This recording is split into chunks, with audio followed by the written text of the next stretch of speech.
pledge allegiance to the flag of the United States and to the republic for which it stands, one nation, under God, indivisible, with liberty and justice for all.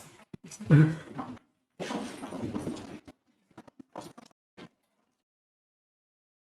morning, everyone. Karen, unfinished business?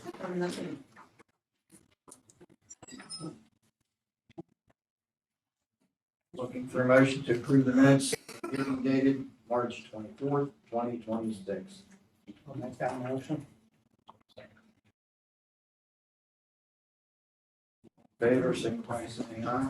Aye. Motion carried.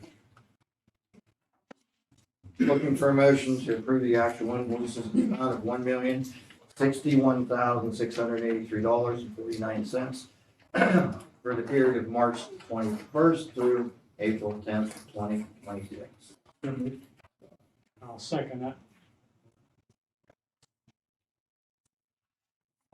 Roll call, please. Mr. Lord? Mr. Hume? Yes. Mr. Moore? Yes. Looking for a motion to approve the actual payroll in the amount of $357,750 for the period of March 8th through March 21st, 2026. I'll make that motion.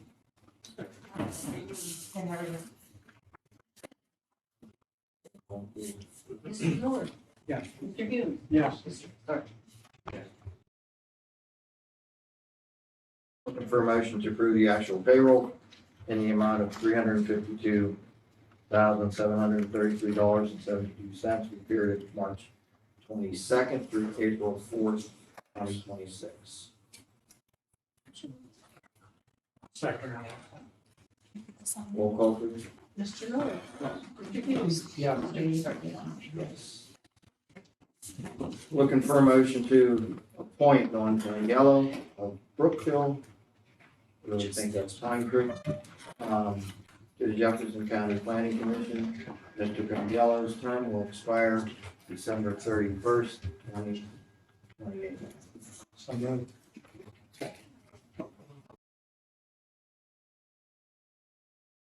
Please. I'm Elise, I'm the County Planner and Director of Community Development. I'll just say, as the Planning Commission increases their responsibilities, we appreciated everyone's interest in the vacant seat and look forward to working with Mr. Tangelo. All in favor, signify by saying aye. Aye. Motion carried.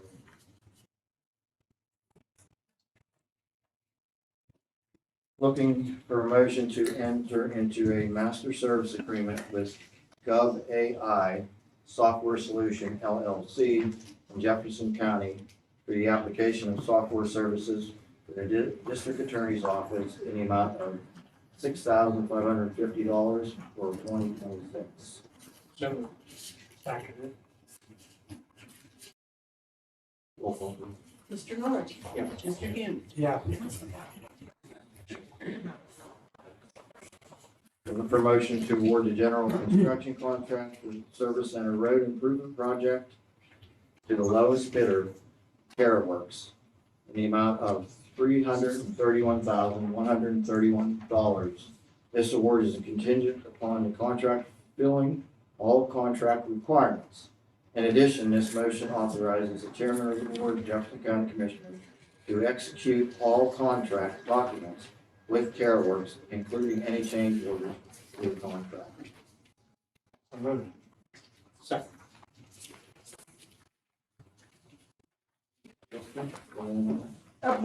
We received a plethora of bids, and TerraWorks came in the lowest. They very regularly do this sort of work, so we feel very confident that they'll be able to fulfill all the work requirements. Just a reminder that a vast majority of this project is funded by a DCD multimodal grant that we secured a few years back. So we're excited about that.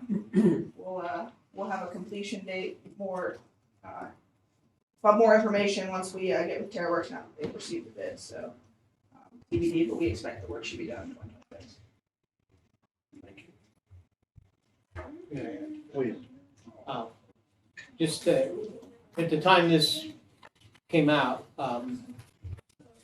public notice was given it's worth repeating our gratitude again to Representative Smith and Senator Dush for the grant, which is going to take a big chunk of this off the burden of property taxpayers in Jefferson County.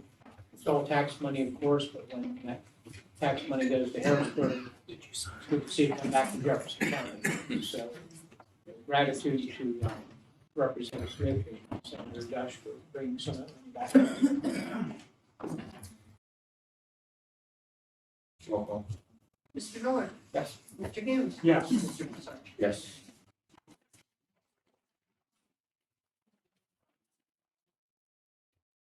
For a motion to approve the contract with Yardworks Inc. for lawn mowing services at Jefferson County Jail and 911 facilities for the 2026 season at the rate of $240 per month. So moved. Second. This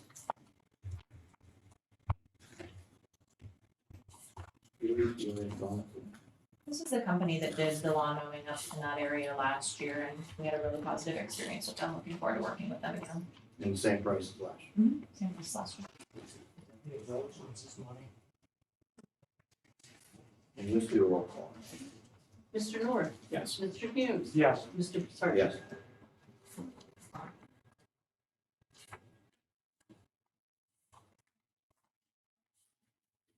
Looking for a motion to adopt an updated county strike prevention and strike contingency plan for the county in the event a strike or labor unrest.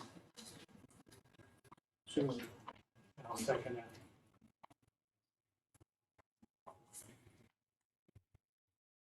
On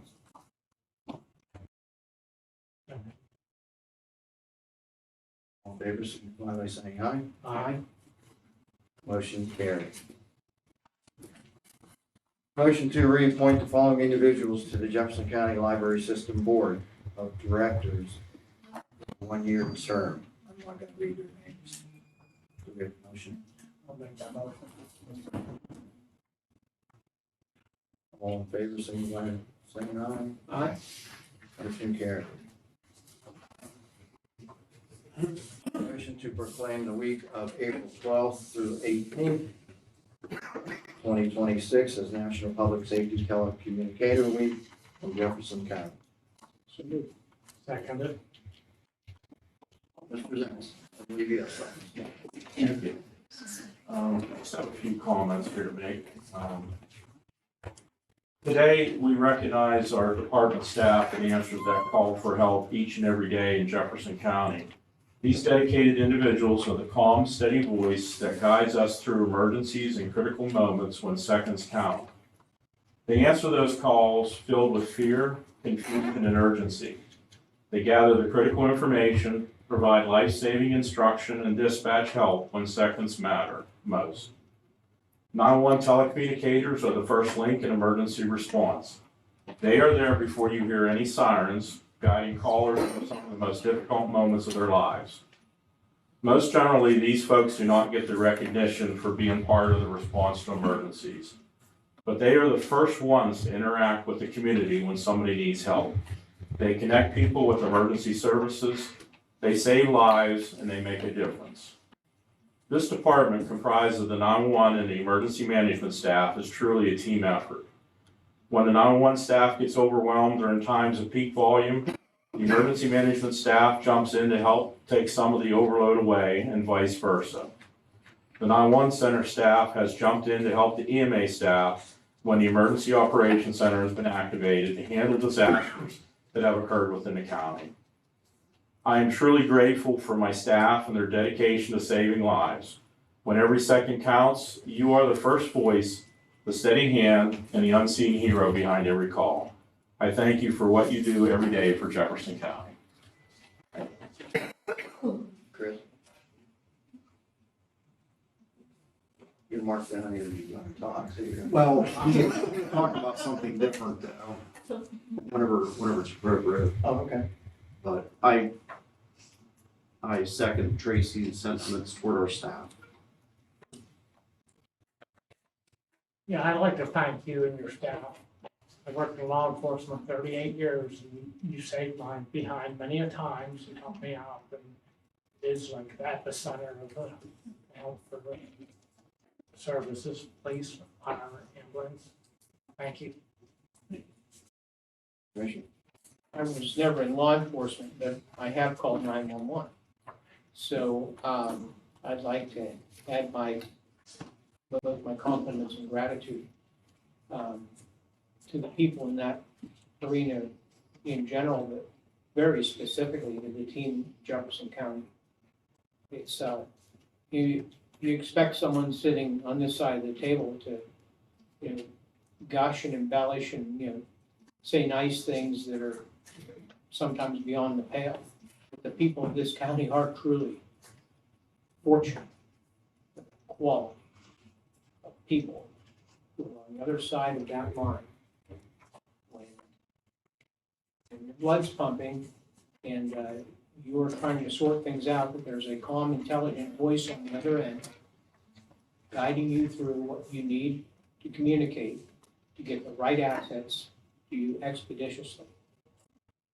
Your staff is first class. People in this county are beyond fortunate. Please keep it up. Thank you. Yeah, I also want to thank everybody. I probably monitor what you do more than most. And often through the night, daytime, I text Tracy and Krista how great a job you do. I can't thank you enough. Again, thank you for everyone in the county.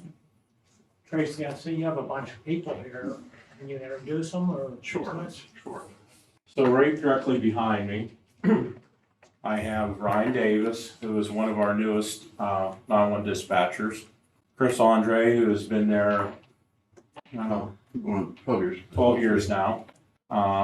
Marcy Kane from the EMA office, she's our planner.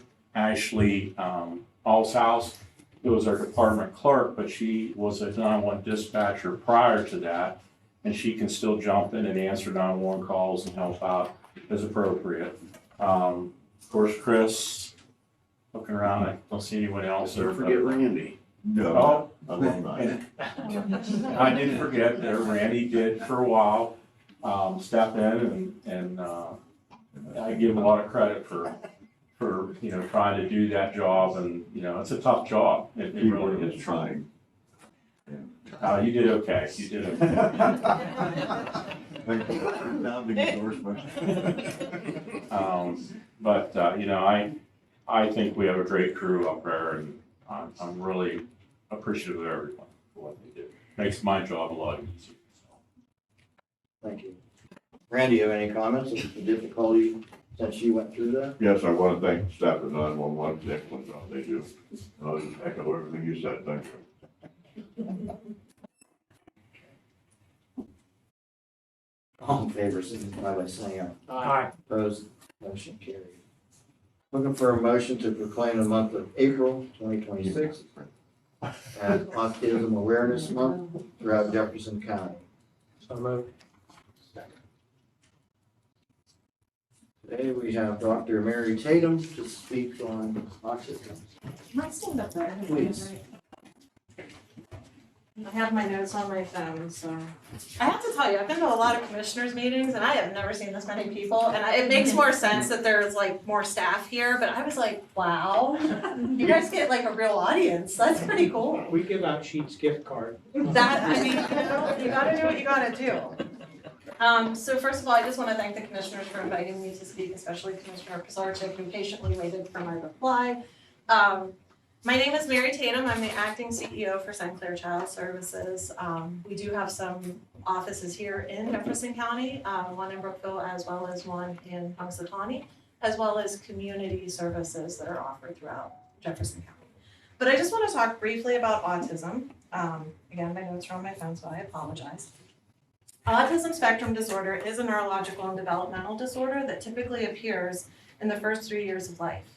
It often impacts a person's social abilities and interactions and can be accompanied by an assortment of learning problems, but not always.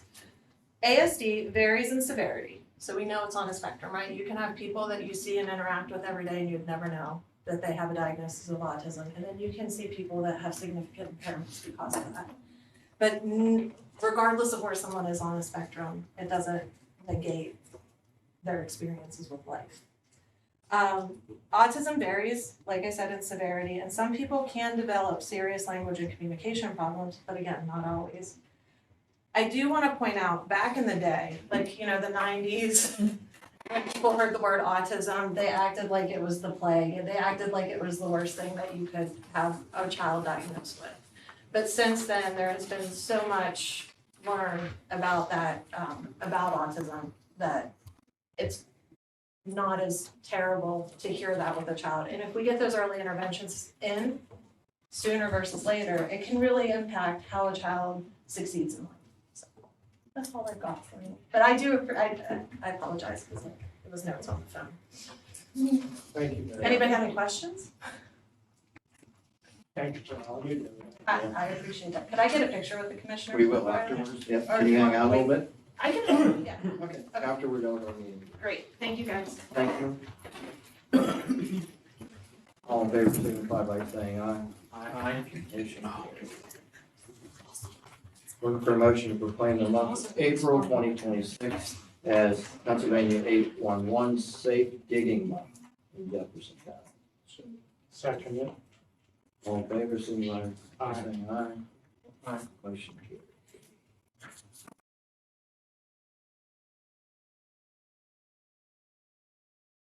Chris? You have a comment? My comments today are actually gonna pertain to something different with 911, nothing against the staff. But as many people know, last week, the commissioners and GP Thompson announced some funding for the 911 center for potential building project. I just wanted to quickly highlight some other projects that are going through 911. Just mainly to alleviate some confusion, but then to let the public know that there are some other projects that are gonna bring everything with 911 and emergency management to full circle, with the building, potentially being more at the end of that project line. First of all is going to be our CAD system upgrades. The CAD system upgrades are taking place as we speak with the CAD itself and our mapping and GIS components. The end result by the end of 2026 is to be moving Jefferson County's CAD over to what's called the Northern Tier CAD system. That's actually a regional concept that's been active for about 7 to 8 years now. The software on our end really doesn't change. It's just the server environment and some of the extra components that will come with a regional CAD system. So we're going from Tyler Technologies CAD that we use today, that we've been using since 2011, and moving forward to Tyler Technologies just on a different platform, potentially through the Northern Tier on a more of a cloud-based service. That has yet to be determined, but the result of that will save the county's 911 fund. It's going to save, at the very bare minimum, $50,000 a year on maintenance fees. The nice part also with a regional project is on the state level, they are more apt to fund regional projects because they're benefiting multiple counties and consolidating equipment and so forth. Chris, Yes. I'm sorry to interrupt you. Could you explain your acronyms? Yes, CAD, computer aided dispatch. It's basically I don't want to say the biggest tool that we have, but as far as for call taking and processing that call and making it connect to the dispatch side of the world, the CAD system actually makes that more fluid for a dispatcher. And it's an expensive piece of equipment. The last time we went through an upgrade with CAD, it was right around $250,000 just to upgrade. That wasn't to deploy a new system. That was for the upgraded software at that time, but then also the hardware at the server level and all of the positional hardware. So moving forward, by being able to piggyback onto the existing regional project with Northern Tier, it's going to save the money of maintenance annually, which that was projected to go up once they offer nothing but a cloud-based service. That almost tripled the cost of annual maintenance. So in effect, moving forward, once Tyler Technologies on the cloud-based service, you're looking at between $120,000 and $150,000 in fees annually to maintain and be on that system. So at the end of the day, it's going to be a huge win for the county in our 901 fund, and to be able to use that money for other projects and other services relating to 911. Second to the computer-aided dispatch system is going to be our radio system. Radio upgrades actually have been taking place for the past 5 to 6 years, starting with our radio console that the dispatchers use to make everything happen that you hear on the scanner. That at the beginning of 2021 was in the neighborhood of $250,000 itself to deploy the new radio console in the 911 center, and then to integrate it with the infrastructure outside of the building. So all the radio towers, transmitters, repeaters, and so forth. That was step number one. That was to replace a piece of equipment that was, at that point, Tracy, Over 20 years old. it was way over 20 years old, but it had surpassed its end of life and was using, there's never a risk of losing it because we basically had from another county a duplicate system for parts and the mechanical end of it. So we saved money for years over that. But also with deploying that, put us in line to be able to upgrade the infrastructure out in the field. So with that, over the past couple of years, between last year, this year, our 3 main disciplines for dispatch, fire, police, and EMS, and then the regional repeaters that they operate on, are all going to receive a refresh of equipment. And in conjunction with that is our new tower site that is probably at the last third of its completion process. Is at the Snyder Hill Tower site in Punxsutawney. That was a $862,000 project made possible by local share funds with major help from Representative Brian Smith and Joe Pittman. So that was a huge win. The county could not have been able to afford to construct a new tower site. So it all comes to a big circle with the new tower site, the radio infrastructure that's going to go on all the tower sites. And basically at the end of that day, we're going to have a new radio system.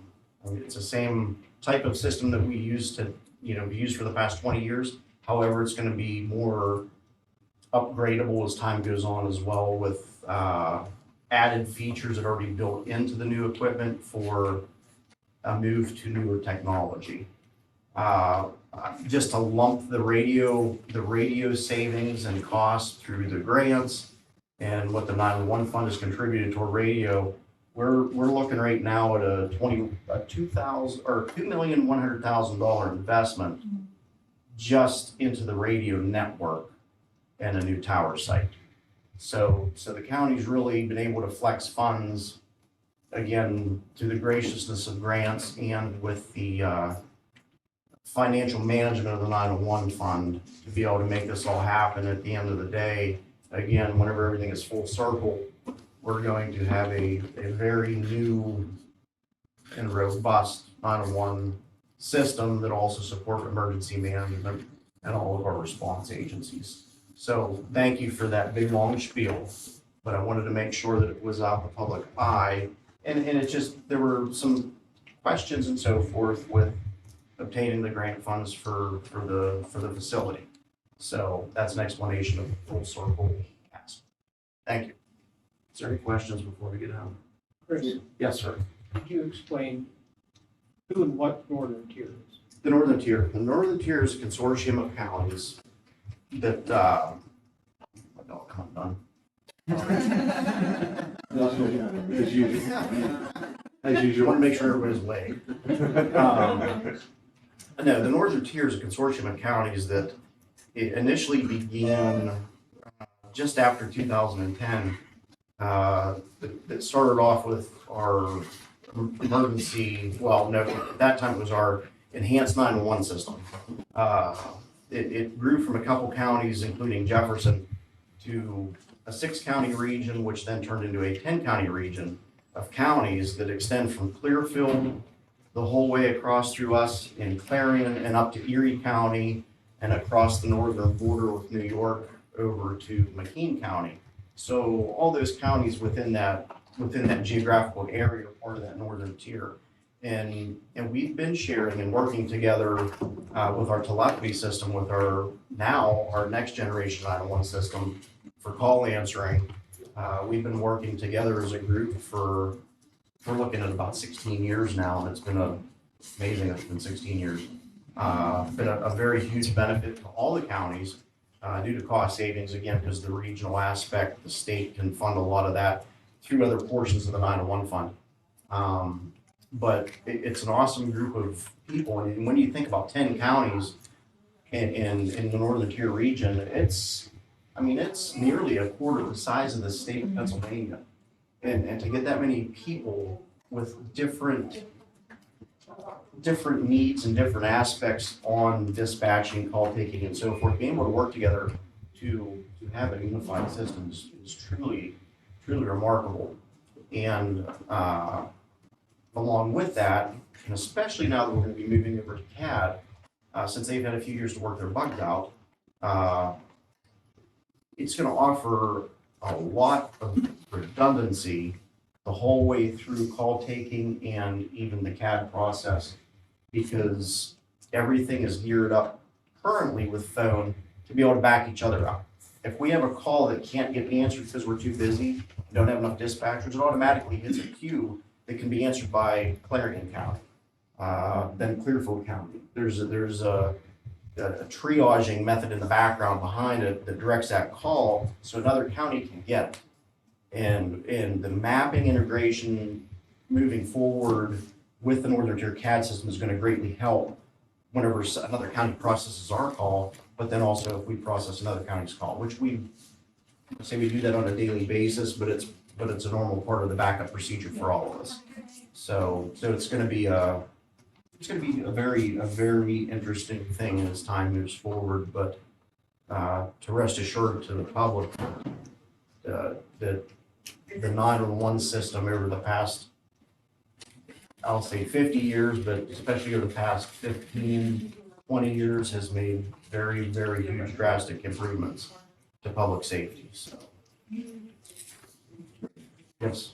The grants that GT announced, good chunk of money, but realistically, probably not enough to fully fund the upgrades, especially if you move to a new facility. That's correct. And that Jess could explain it better, but in a nutshell, that's for engineering costs. So basically step number one.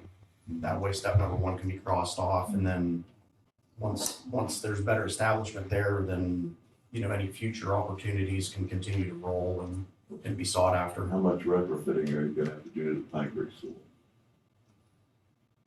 I graduated like 20 years ago, so I'm not going to school. It's no big secret that, some people are looking at your Pine Creek School for the new 911 center. They're very good sources. So I just wondered if you had a chance to look at it. Yeah, I haven't been in the facility for years. I know it's definitely been mentioned as an option. It'd be a nice option, but, we have to settle and the county has to determine which direction we can go for that permanent solution. Be in the market for cheap. Not what I call them full schools. And you have to wait 2 years to get it anyway. But, what are some of the other items in specific you'd be looking at in the upgrades? The upgrades would, of course, be a larger area.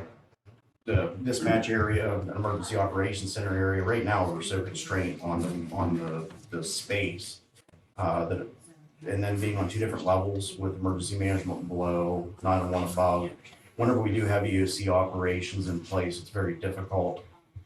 It's not impossible, but it's very difficult to work with the EOC versus 911 and to be able to support each other better, just because of somebody's flying up the stairs or down the stairs, or somebody has to be tied up to be on the phone to talk to each other and so forth. So that it complicates things. But again, the room, some of the environmental things in the past, as far as like server equipment, phone equipment, radio equipment, some of our CAD equipment, that kind of infrastructure and and technology in the building. Right now, we've got it split up between 3 rooms, just to be able to have room for it all. So each one of those rooms then has to have its own separate air conditioning system. And it's a lot of extra cabling and extra lot of points of failure, you know, just because of so many connections to make everything interconnected. You really don't have any training space out there. Very little, very little. I mean, we can have small meeting, the EOC is about 2/3 the size of this room for nobody that's been in it. So, you know, if there's an emergency where you have the emergency operations center open and are functioning, it makes it very difficult to be able to, you know, have separation to be together, if that makes sense. Where everybody has their own space and room to work without crowding each other out. Interesting phrase. Thank you. Thank you. Yes, sir. Sorry to take up so much time. Don't let it happen again. Thank you. Reese? So I don't think the majority of you know who I am. So I'm the new director for the Solid Waste Authority for Jefferson County. My name is Marisa, but I go by Reese. It's just easier for everybody involved. I'm here today just to let the residents of Jefferson County know that we have a household hazardous waste collection coming up on May 2nd. We're thankful to be partnering again with Goodwill. They provide us with a forklift, the volunteers. They've been doing this really, we're very grateful for the help. The majority of you got handouts. I was not expecting so many people, so I'm sorry if I shorted and did not put enough out. But there is a household hazardous waste collection flyer on the front of that has a QR code and the link to get you to where you need to register, which is through Noble Environments. So this collection provides Jefferson County residents with a way to properly recycle and dispose of items that contain hazardous materials such as lead and mercury. It also provides a way for them to comply with the law that was passed in 2010 banning TVs and computers from landfills.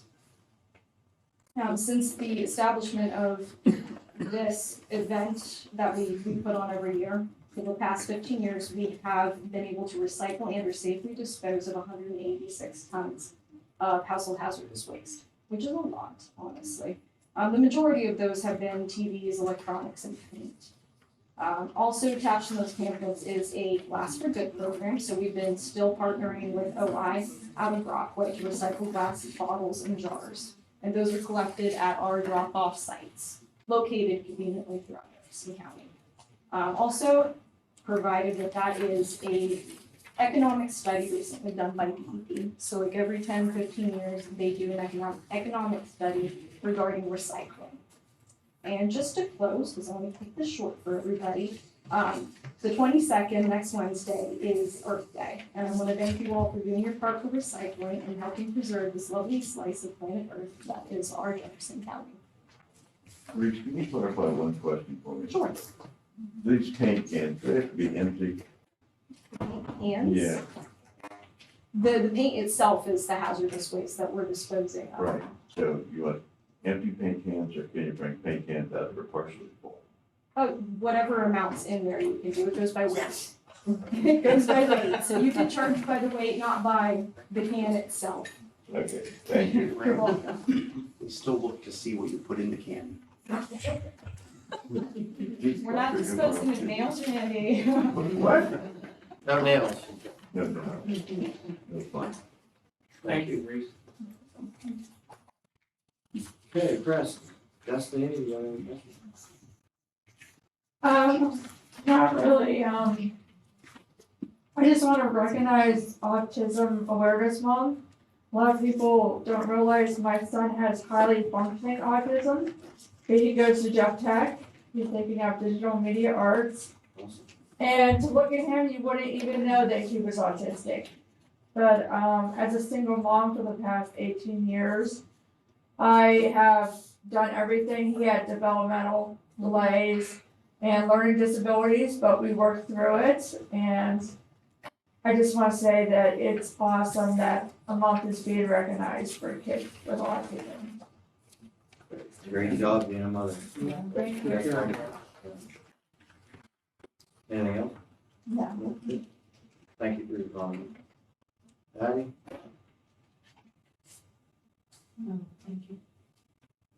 Guess we're, First of all, item 9, the service center road. Is that, I'm sorry, are county liquid fuels involved with that? It will be. Okay. Jessica, could you speak quickly on the, I think you did touch on the grant funding, I don't remember the amount. Yeah, it's just under $260,000 is what we received from DCED, so any other funds, we will be using. Commissioners were actually pretty savvy and planned for that ahead of time, so we have more than enough, to cover the project and any unforeseen costs. And that's just, that's not the term I would use, but, you're looking at just a resurfacing of the road, or is that an expansion of the top? It's not necessarily an expansion, obviously it's going to be resurfaced, but there's some, significant drainage issues that are being addressed that have caused some of the road erosion, so there'll be. Doesn't address any congestion at the top of the hill where you have the, No, at this time, we're not expanding the road in any way. Yeah, a big chunk of it's on stormwater control. And that's just from the trucking company up. That's the old part of the road. The bottom part isn't that old. yeah, I was curious, you had one of them. Okay, then. Pretty sure he does. Pretty sure he does. I got birthday. Okay, then item 11. This sounds really sinister. An updated county strike prevention, strike contingency plan. It makes it sound like I've never seen that before. As we have been doing the last couple of years, updating all of our plans. Okay, so this is a plan and you're just updating it? It's part of the deputy's job description to handle these kind of things, and we needed to formalize some. So what is the plan, just in case you have a general strike, turn off the lights and lock the door? But there's a little more to it. A little more? Oh, really? But you have to drain the pipes too. Basically, and I'll use my word, it's not probably what our solicitor put in, is that if there's a strike and it affects any county building, that the sheriff's department will control if there's an issue there. That would be this building, the district justices and the courthouse. I think I'm missing that. That could be the way. 911. But it's an inherent sheriff's office duty. So we're not anticipating any kind of shutdown of general strike. You know, it's something that lived in documentation years in the past. It's just needs to be. And you'll see in the next couple of months, there'll be a couple other ones that get updated. So then the county is looking at other possible sites for 911 center? Always, Pardon? always. Always. And we've been doing this probably, I don't know, 3, 4, maybe even 5 years. Things on the move. Slowly. It is county government. Yeah. And there was it like, you were still fire chief when we first started Oh, yeah. looking into that. Into that aspect, probably been about 2.5, 3 years on that part, and then just some of the different things that have cropped up. My God, Tracy, probably the past 10 years or more. Yeah. Just, exploration. I guess with modern technology, no one has to be like on a high hilltop or next to I-80 that can be almost anywhere. Correct. The biggest thing, if I could add, is with the telephony system with the 911 core, with all the counties in the Commonwealth tied together, is the state EZNet, Emergency Services Internet System. It runs along Route 28 through the county here and along Route 322. There's two paths for redundancy, so if one side of the switch goes down, the other side will pick up. We'd like to stay on those corridors somewhere if possible. If we built off of that area, the cost to bring that EZNet service to the 911 facility will be much greater. So that gives us some areas to look at, and 322 and 28 is our best bet if we can make it work.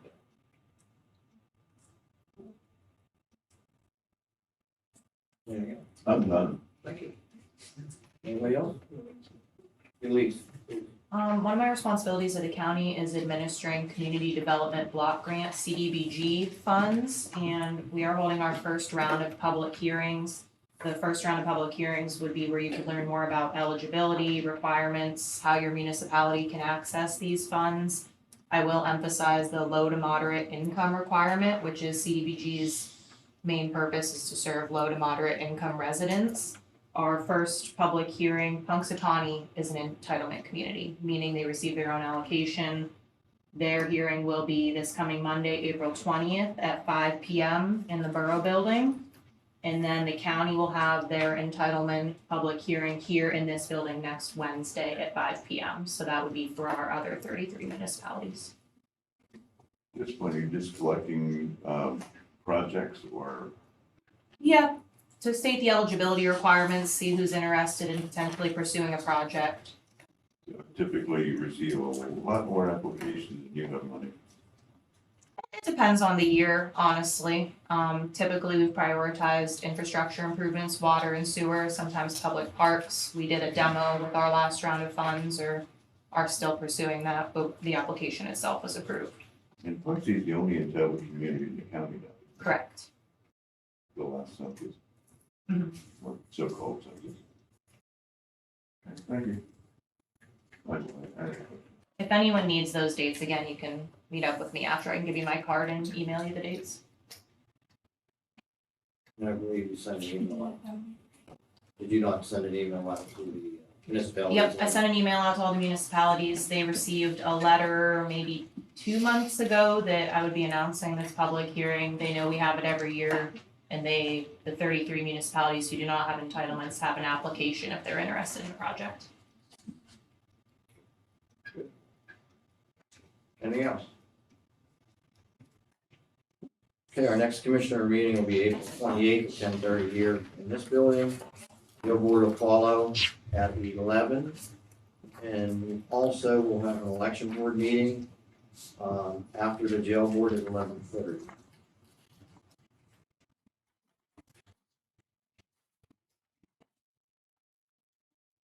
Motion to adjourn. I'll second it. All in favor, signify by saying aye.